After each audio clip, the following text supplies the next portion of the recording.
Assalamualaikum warahmatullahi wabarakatuh. Halo Sobat Semetita. Kali ini kita bersama dengan Pak Frisco sebagai bintang tamu kita ya. Ya, Saya Farhan Maulana Fajri sebagai host dan dan rekan saya. saya Yasa Agnia Prasiska juga sebagai host. Oh iya Pak, seputar tentang kurban yang kemarin. Tahun berapa kemarin? Coba ceritakan Pak, gimana asal mula adanya Hari Raya Idul Adha itu?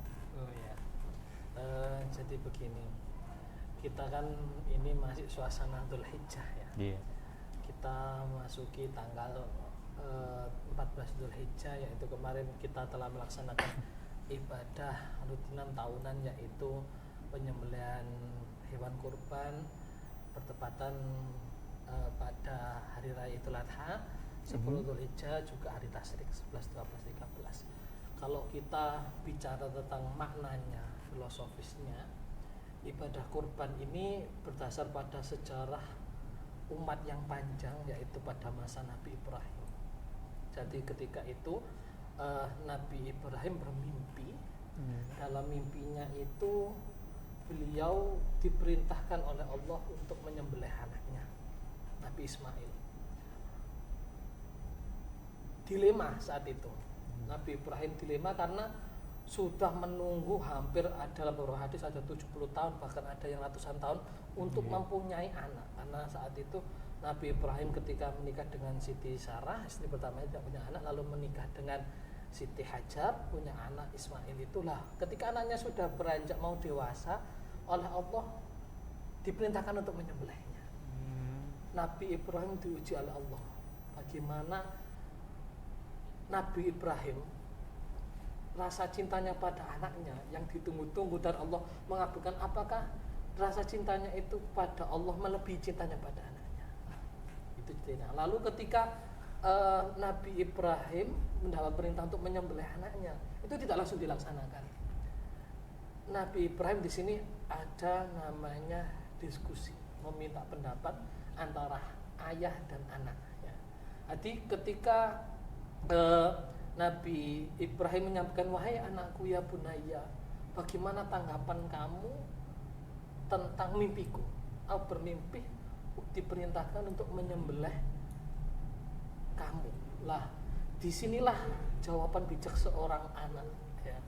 Nabi Ibrahim seorang ayah tidak berlaku nyeleweng atau merasa paling tua, merasa berhak langsung melaksanakan itu, tapi dia minta pendapat kepada anaknya, yaitu Nabi Ismail.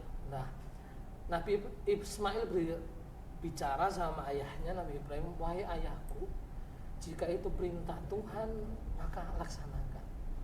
Minas sobirin, semoga engkau termasuk orang-orang yang sabar. Lah, disitulah ada namanya diskusi, perbincangan antara seorang ayah dan anak.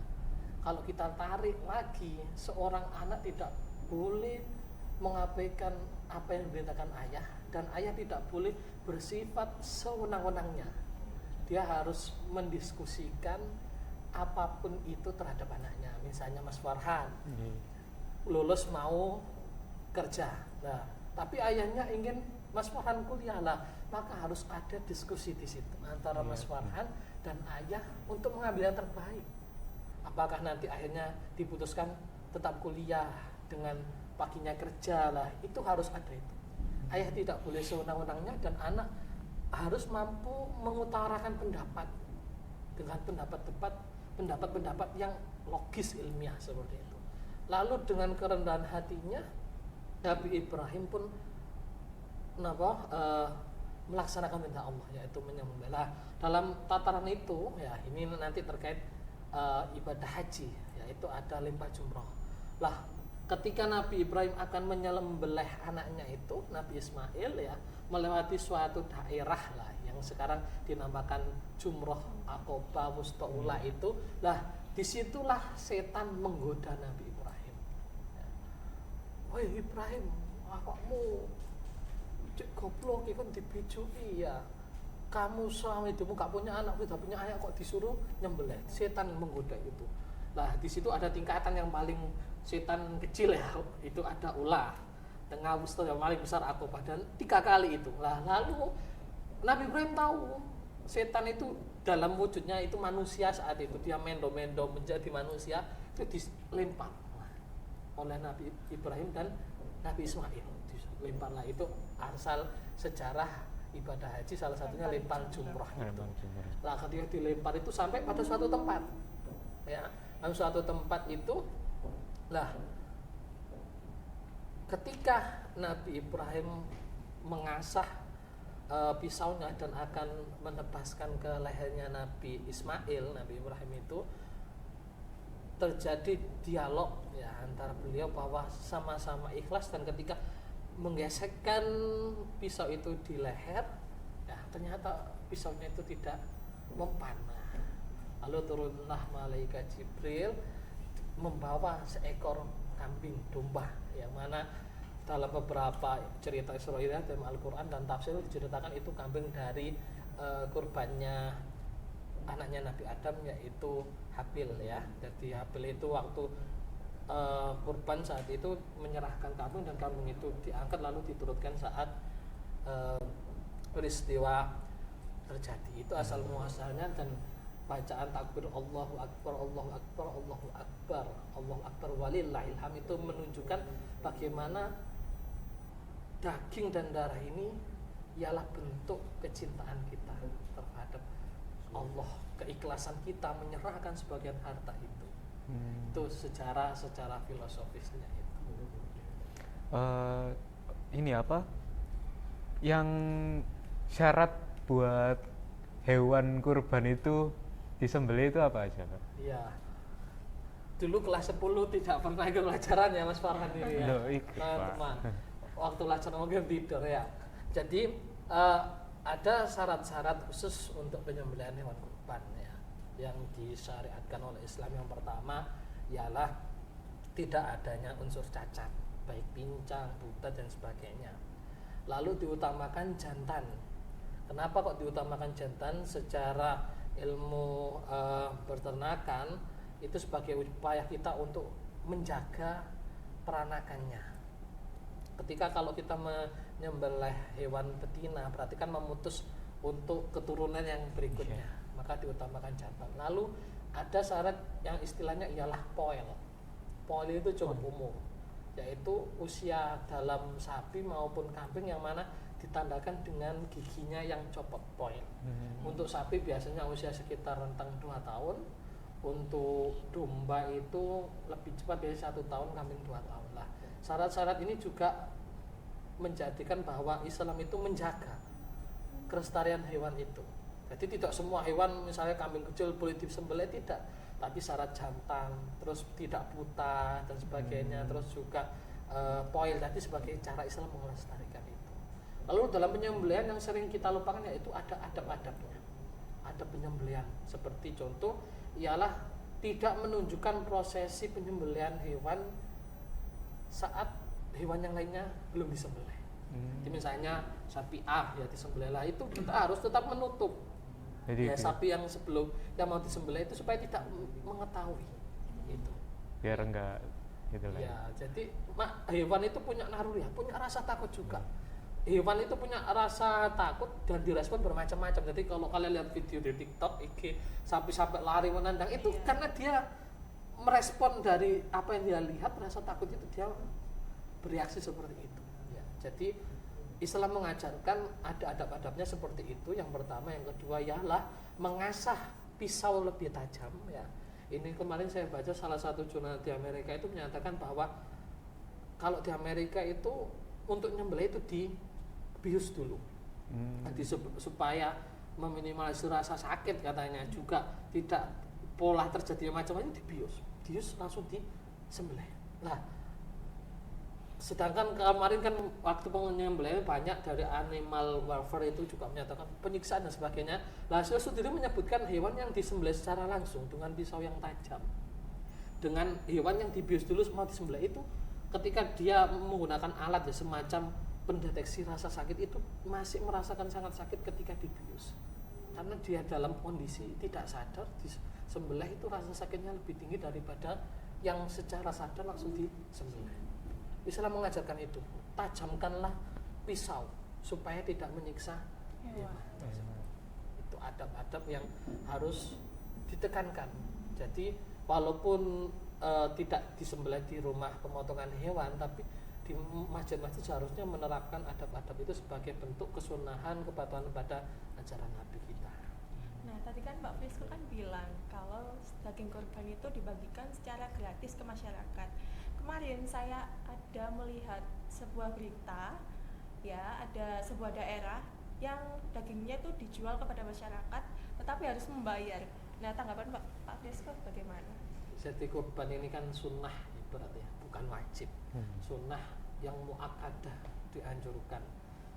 Kita meniru ibadah bapak yang ideologi bapak Nabi kita Nabi Ibrahim, terus Nabi kita Nabi Muhammad, yang mana kesunahan itu kalau secara fikih ada 3 golongan yang berhak menerima daging. Yang pertama sepertiga untuk pengkurban. Jadi pengkurban itu boleh memakan daging selama kurbannya ialah bentuk sunnah. Tapi kalau kurbannya bentuk nazar wajib ya, misalnya Mas Farhan nazar kalau saya keterima di kampus ini saya akan kurban, maka nggak boleh makan sama sekali karena kurbannya itu nazar, spesial itu nggak boleh makan. Tapi kalau dia kurban sunnah biasa itu boleh makan, jatuhnya sepertiga untuk masyarakat umum sekitar dan sepertiganya untuk kalangan miskin. Nah, terkait bagaimana kalau menjual kurban, kalau dalam panitia penyembelihan kurban itu memonetisasi, misalnya menjual kupon ya untuk daging, maka itu jelas hukumnya haram karena daging itu diberikan secara gratis pada yang berhak menerima tanpa ada pungutan biaya. Namun jika sudah diberikan ya, misalnya Farhan dapat daging lah, itu ulama berbeda pendapat. Ada yang menyatakan boleh dijual karena sudah menjadi hak milik Mas Farhan. Siapa tahu dia alergi daging ya, atau keluarganya vegetarian ya, maka waduh dapat daging ini butuh uang untuk beli kopi atau nasi, boleh dijual. Itu pendapat pertama. Pendapat yang kedua menyatakan tetap nggak boleh dijual karena itu ibadah atau itu daging pemberian yang harus dimakan. Iya. Maka solusinya ya bisa dikasihkan ke saudaranya, ke keluarga. Lain bisa memilih pendapat itu sebagai solusi. Sebenarnya itu cuma secara etis ya biasanya panitia kan memberikan kan bukan untuk dijual. Panitia memberikan untuk diolah, dimakan ya sebagai bentuk rasa syukur, sebagai bentuk pengagungan hari raya itu. Makna raya kan besar ya. Ya. Pada hari itu kan haram untuk puasa. 10 Dzulhijjah, hari tasyrik, 11, 12, 13 itu nggak boleh puasa. Kalau kalian puasa pada 4 hari itu tambah dosa. Makanya yaumul haram. Jadi walaupun puasa Daud, rutin puasa Daud Senin Kemis, kan pas Senin ya masih tasyrik itu nggak boleh puasa. Haram hukumnya puasa. Karena itu bentuk Allah memberikan dispensasi pada manusia supaya setahun itu ada 5 hari yang tidak boleh puasa itu. Salah satunya Idul Fitri itu. Jadi seperti itu. Jadi ya kembali lagi konteksnya, kalau panitia menginginkan daging itu tidak boleh jual ya sebenarnya tidak boleh hukumnya untuk menjual. Hukumnya haram. Iya. Minimal buat berkorban itu berapa, Pak? Apanya? Iya, tentang mungkin minimal buat kambingnya atau sapinya gitu. Iya. Ada kurbannya nggak boleh, ya, yaitu kurban perasaan. Ya. Sekarang nggak boleh kurban perasaan. Merasa saya sudah sering kurban perasaan, Pak, saya nggak perlu kurban ya. Jadi untuk kurban ini jelas maknanya udhiyah itu hewan ternak. Nah, ternak itu ya di Arab kan mayoritas unta ya unta kambing.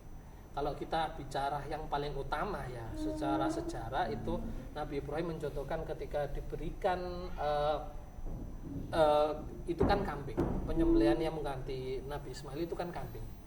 Lah, maka Rasulullah pun juga kurban dengan kambing. Maka bicara yang paling utama yang afdal itu kambing.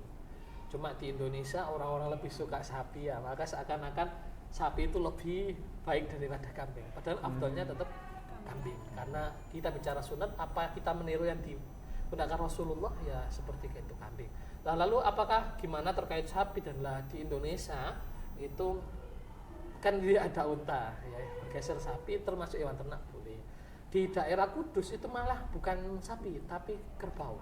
Karena di Kudus itu masih banyak umat Hindu yang mana dia menghormati sebagai sapi itu hewan salah satu dewa kan ya. Hewan Brahma itu, maka dia mengganti dengan kerbau. Dan itu adat istiadat boleh digunakan.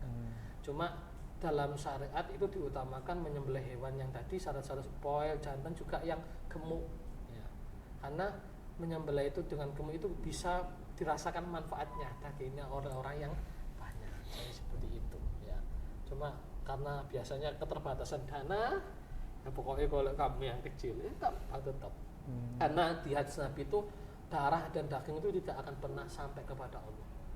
Kita nyembelih hewan ya, darah dan dagingnya itu tidak akan pernah sampai kepada Allah, yang sampai itu ketakwaan. Apa makna ketakwaan? Yaitu bagaimana rasa kita mengikhlaskan. Jadi filosofisnya itu kurban itu 3. Pertama yaitu bukti rasa cinta kita membeli hewan kurban tadi, sebagian harta kita gunakan lalu kita berikan ya, bentuk kita kecintaan. Yang kedua ya bagaimana bentuk keikhlasan kita ya terhadap memberikan tadi. Yang ketiga ialah kenapa kok hewan kurban ternak tadi, ialah secara filosofis ialah kita diperintahkan Allah untuk mengekang nafsu-nafsu hewan. Seperti ya misalkan kambing itu kan gasak sana sini ya seksualitasnya ya. Lah kita menekan manusia itu harus bisa mengendalikan hawa nafsunya, hawa nafsu seksualitasnya ya. Jadi hawa nafsu syahwat itu harus dikendalikan. Maka di situ memotong hewan itu kita memotong hawa nafsunya itu. Nah, yang kedua hewan itu punya nafsu to'am ya sama minum, syahwatu to'am syahwatu syarab, yaitu syahwat untuk makan dan minum. Kamu lihat kambing dikasih rumput banyak dihabiskan, minum dihabiskanlah. Kita manusia diperintahkan Allah mampu mengekang syahwat makan minum. Boleh makan minum kita, tapi ada adabnya, tidak boleh berlebihan. Makanan minum itu dari sesuatu yang halal. Nanti kita kerja ya sesuai karunia halal, jangan sampai memaksakan atau bahkan mengambil yang bukan hak kita. 3 filosofis itu penting diterapkan, bagaimana memaknai kurban itu bukan hanya sebatas menyembelih hewan, memaknai kurban hanya sebatas nyate ya, sebatas pesta daging lah itu ya tadi salah itu ya. Kegiatan apa sih Pak yang diadakan SMK YPM 3 Taman waktu Hari Raya Idul Adha kemarin? Iya, jadi kemarin itu SMK YPM 3 Taman ya, itu kan kerjasama satu komplek dengan UMAHA, SMK YPM 1, 2, 3 sama SMP. Itu bagaimana memodel mendesain hari raya ini menjadi suatu yang meriah ya. Salah satunya ialah kemarin itu ada 3 program pokok ya, yaitu yang pertama ialah pra sebelum Idul Adha, yaitu paginya pada hari Rebu kalau nggak salah itu ya Rebu, itu kita mengkurbankan kambing, beberapa kambing di sekolahan sekitar, masyarakat sekitar yang membutuhkan ya. Jadi kita serahkan kambing kita kepada sekolah ya, serta masyarakat untuk disembelih dan dagingnya dibagikan oleh masyarakat sekitar.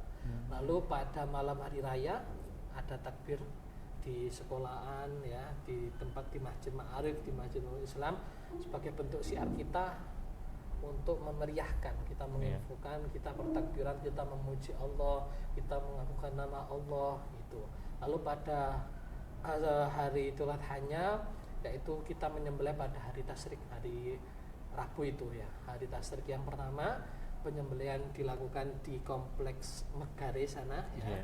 Lalu dagingnya itu dibagikan yang pertama pada guru-guru, dosen, juga pada siswa-siswa yang kategori termasuk kurang mampu ya, kita berikan. Jadi yayasan ini berusaha supaya kurban ini tidak hanya dirasakan oleh segelintir orang atau hanya yayasan saja, guru, tapi juga anak-anak dan keluarganya, sebagai bentuk kita, komitmen kita bahwa memeriahkan Idul Kurban ini tidak selalu hanya menyembelih hewan, tapi juga banyak aktivitas positif yang bisa kita lakukan seperti itu ya.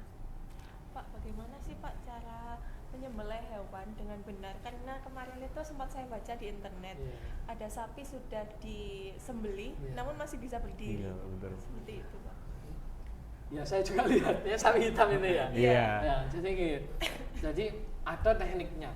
Itu sering Masjid Al-Akbar sendiri juga biasanya setiap H-1 bulan itu mengadakan pelatihan. di pelatihan pemotongan hewan, pelatihan perawatan hewan ya. Untuk itu mengirim surat di masjid-masjid sekitar agar namanya juleha, juru sembelih hewan itu bisa tersertifikasi dan mempunyai kemampuan yang itu. Jadi tidak sembarang orang yang bisa untuk menyembelih hewan, karena ada adab-adab yang dipenuhi seperti di Islam ya, tadi seperti menajamkan. Nah, selain itu dalam prosesi penyembelihan yang perlu ditekan ialah jangan sampai kita menyiksa. Gimana menyiksa? Yaitu ketika kita melonggarkan ikatan ya, kita tidak mencancang atau mentali dengan kuat, itu berarti ada unsur kita menyiksa. Ketika belum disembelih secara sempurna, nah ikatan itu lepas sehingga sapi itu sampai akhirnya menjadi bangkai. Karena menyembelih itu ada tekniknya, dan tekniknya itu jika tidak digunakan dengan baik, misalnya terpotongnya urat yang penghubung dari darah ke makanan, itu harus terpotong secara sempurna. Jika itu belum terpotong secara sempurna, menjadi bangkai. Juga yang diutamakan ialah menyebut nama Allah. Dihurimat alaikumul maitatu wa damu lahma khinzir wa ma uhilla li ghairillah bi famanitu ghairu bagin wala adin fala isma alai. Jadi pentingnya ketika menyembelih itu menyebut nama Allah. Minimal bismillah itu sebagai bentuk kehalalan itu ya. Jadi tekniknya ialah ketika pisau itu sudah menancap ya, itu maka jangan dilepas. Jadi dalam satu horokan itu ya, seret gitu, itu misalnya ragu sudah terpotong atau enggak, maka jangan langsung dilepas. Ketika itu sudah dilepas ternyata belum, kita nyembelih jadi bangkai. Maka ketika dikorok seret, kita tahan, kita lihat misalnya, oh belum. Kalau belum itu masih misalnya masih nempel di leher, digeret lagi nggak apa-apa. Tapi kalau sudah digeret, mau diangkat pisaunya ternyata belum, kita nyembelih lagi, itu menjadi bangkai. Nah seperti kasus itu sapinya sudah menjadi bangkai. Maka juru penyembelihan hewan juleha itu harus tahu teknik itu. Jika dia ragu-ragu, maka pisaunya harus tetap menempel dulu. Maka misalnya kurang dalam, dia gerek lagi. Itu jadi teknik-teknik seperti itu yang perlu ditekankan. Karena di pemerintah sendiri pun karena penyembelihan itu kan selain tekniknya yang agak ribet, juga limbah sapi itu kan juga menjadi darah maupun jeroannya itu kan juga bisa menjadi pencemaran. Maka pemerintah itu mengusulkan penyembelihan di RPH, rumah pemotongan hewan ya. Jadi hewannya dibawa di sana, dibeleh, sudah selesai dikuliti, nanti daging dan jeroannya dibawa baru dibungkusi. Tadi takmir itu salah satu solusi di Indonesia yang disampaikan pemerintah. Tapi karena di masyarakat kita sudah umumnya seperti itu di masjid ya, mau nggak mau di masjid. Dan konsep penyembelihan di masyarakatnya di masjid itu kan sangat menumbuhkan kerukunan, kerjasama. Jadi saya nggak pernah ke masjid, akhirnya mau ke masjid, walaupun tujuannya cari daging ya nggak apa-apa. Setidaknya syiar Islam kan maulah menggerakkan, walaupun tujuan paling tidak lah mau datang ke masjid itu sudah bagus, walaupun cuma hari raya Idul Adha aja ya. Kan saya kemarin juga banyak yang pragmatis ke masjid cuma cari daging ya, nggak apa-apa, Islam nggak melarang. Dan itu tujuan syiar itu ya. Setidaknya mungkin dari itu terbuka hatinya untuk mau jamaah. Kita kan nggak pernah tahu. Jadi jangan melihat sesuatu itu dari sisi negatifnya. Kita lihat positifnya apa. Ternyata kurban ini menggerakkan orang yang nggak mau ke masjid. Orang yang misalnya ansos istilah sekarang ya, terus introvert mau bekerja sama, mau ikut bagi ya itu. Tapi ya perlu ada etika-etika seperti panitia ya harus jujur itu. Ya. Seperti itu. Dia itu ada jumlahnya atau kayak beratnya biar adil dibagiin atau asal aja Pak? Tidak, dalam ketentuan Islam nggak ada ketentuan untuk beratnya harus berapa. Cuma panitia harus memperkirakan masyarakatnya ada berapa dan daging yang dihasilkan ini perkiraan dari sapi itu cukupnya berapa, sehingga semuanya itu dapat. Intinya seperti itu. Jadi misalnya hanya sedikit hewannya ya dibagi sedikit secara rata ya. Dan tetap panitia yang tidak boleh semena-mena ataupun merasa merawat meminta bagian lebih lah, itu yang menjadi nanti masalah di fikih itu kita nggak boleh memberikan daging sebagai upah. Jadi kalau kita panitia itu upahnya daging itu nggak boleh. Jadi bukan memaknai daging sebagai upah, cuma memberikan sebagai haknya membantu itu. Kalau sudah dimaknai upah, dan secara fikih semua sepakat ulama tidak boleh. Jadi misalnya Mas Farhan disuruh nyembelih nanti dikasih daging, upahnya daging itu nggak boleh. Tapi karena ikut bantu nanti sebagai bentuk karena membantu ya sedekahnya juga dibagi sebagai masyarakat juga dikasih daging itu boleh. Tapi kalau sudah ada ikrar upah itu yang tidak boleh dalam Islam. Ya. Nah, ternyata banyak sekali ya makna di balik Hari Raya Idul Adha. Betul. Nah, terus apa lagi nih? Apa lagi ya? Mungkin sudah cukup ya. Mungkin terakhir saya kasih penutup ke Iya. teman-teman ya. Jadi anak-anak semua terutama SMK YPM 3 Taman, hari raya ini bukan sekedar hanya rutinitas ibadah kita. Hari raya ini bukan hanya bentuk senang-senang kita, tapi jadikan hari raya ini sebagai momen kita untuk semakin mendekatkan diri kepada Allah, belajar ikhlas, belajar untuk melatih diri ya, hilangkan sifat-sifat kesombongan yang dirumpamakan dalam hewan, sifat-sifat pelit, kikir, sifat-sifat hawaniyah ya, yang mana kalau kita bisa belajar dari makna dari kurban ini, insya Allah kita kelak akan mendapat surganya Allah di akhirat. Amin. Baik, kita akan tutup acara ini. Wassalamualaikum warahmatullahi wabarakatuh.